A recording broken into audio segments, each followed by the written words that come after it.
Hey guys, so last వీడియోలో మనం introduction part వరకు చూసినాం కదా. ఇన్ఫో తెలుసుకున్నాం, నల్ వాల్యూస్ తెలుసుకున్నాం, డూప్లికేట్ వాల్యూస్ చేసినాం, డిస్క్రైబ్ చేసినాం. సో ఇది రీక్యాప్ అనుకోండి. ఇక్కడ మీకు అర్థం కావడానికి నేను కమెంట్స్ అయితే ఇస్తున్నా. ఓకే, న్యూమరికల్ కాలం, డిస్క్రిప్షన్. సో డూప్లికేటెడ్కి కూడా ఇచ్చేద్దాం, ఒక కమెంట్ అయితే ఇచ్చేద్దాం.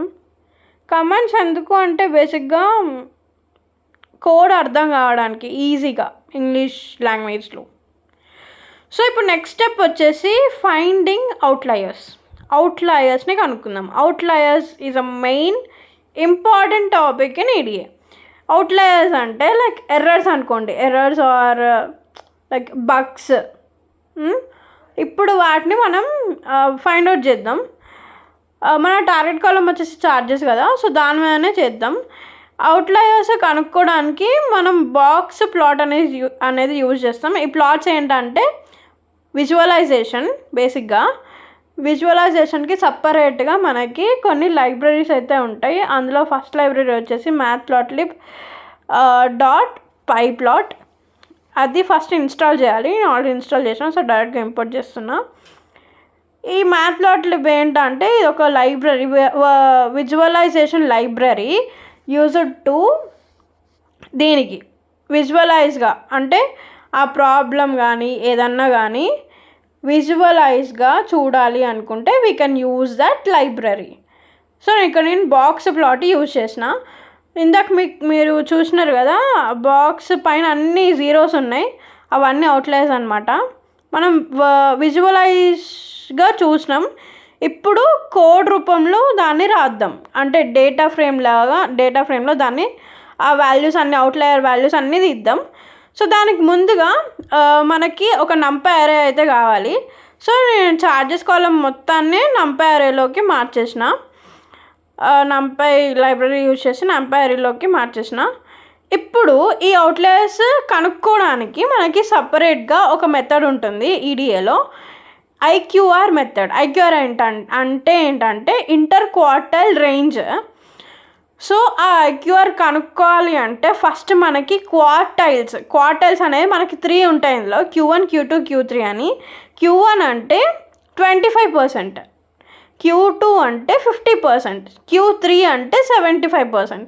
సో ఐక్యూఆర్లో మనం Q1, Q3 మాత్రమే తీసుకుంటాం.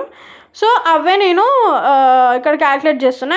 ఎట్లా క్యాలిక్యులేట్ చేయాలంటే 25% అన్నా కదా, సో ఇక్కడ పర్సంటైల్ అని ఒక మెథడ్ ఉంటుంది, అది యూజ్ చేస్తాం మనం ఇక్కడ ఈ Q1కి Q3కి. సో ఇక్కడ యూజ్ చేసిన Q1, Q3 వాల్యూస్ అయితే వచ్చేసినాయి. ఇప్పుడు ఐక్యూఆర్ అనేది క్యాలిక్యులేట్ చేద్దాం.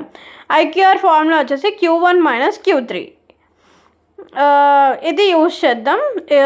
Okay, sorry, Q3 - Q1. IQR అయితే ఇప్పుడు క్యాలిక్యులేట్ అయిపోయింది నాకు. ఇప్పుడు నెక్స్ట్ ఐక్యూఆర్ అయితే క్యాలిక్యులేట్ అయిపోయింది. అప్పర్ లిమిట్, లోయర్ లిమిట్ అని ఉంటుంది. అప్పర్ లిమిట్ ఏంటంటే Q1 తోటి మనం క్యాలిక్యులేట్ చేస్తాం, Q1 - IQR × 1.5. ఇది ఫార్ములా. Upper limit. ఈ అప్పర్ లిమిట్, లోవర్ లిమిట్ ఎందుకు అంటే అవుట్లయర్స్ యాక్చువల్ వాల్యూస్, అంటే బాక్స్లో ఉన్న వాల్యూస్ కంటే ఏవి ఎక్కువ ఉన్నాయి ఏవి తక్కువ ఉన్నాయి అని చెక్ చేయడానికి upper limit, lower limit calculate చేస్తాం.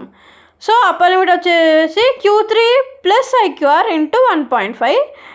లోవర్ లిమిట్ వచ్చేసి Q1 - IQR × 1.5. ఇవి ఫార్ములాస్. So next outliers. ఇప్పటిదాకా మనం జస్ట్ క్యాలిక్యులేట్ చేసినాం, లైక్ అవుట్లయర్స్ ఎన్ని ఉన్నాయి, యాక్చువల్ వాల్యూస్ కంటే లోవర్ లిమిట్ ఎన్ని ఉన్నాయి, అప్పర్ లిమిట్ ఎన్ని ఉన్నాయి, రేంజ్ చూసినాం.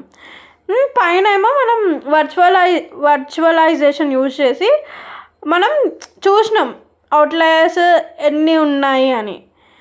సో ఇప్పుడు దానికి డేటా ఫ్రేమ్ అనేది క్రియేట్ చేద్దాం. డేటా ఫ్రేమ్లో డేటా సెట్లో మనం చూద్దాం.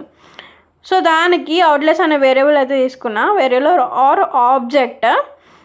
సో ఆ చార్జెస్ కాలంని లోవర్ లిమిట్ తోటి లెస్ దాన్ చేస్తున్నా, అప్పర్ లిమిట్ తోటి గ్రేటర్ దాన్ చేస్తున్నా. సో ఇప్పుడైతే ప్రింట్ చేద్దాం. నాకు 139 రోస్ వచ్చినాయి. ఇదండి 139 రికార్డ్స్ ఉన్నాయి అవుట్లయర్స్ మనకి చార్జెస్ కాలంలో. కౌంట్ చూద్దాం ఒకసారి. కౌంట్ కూడా 139 రావాలి. చూడండి నాకు అన్నీ 139 వచ్చినాయి. Thank you for watching. మీరు కూడా ఒకసారి ట్రై చేయండి.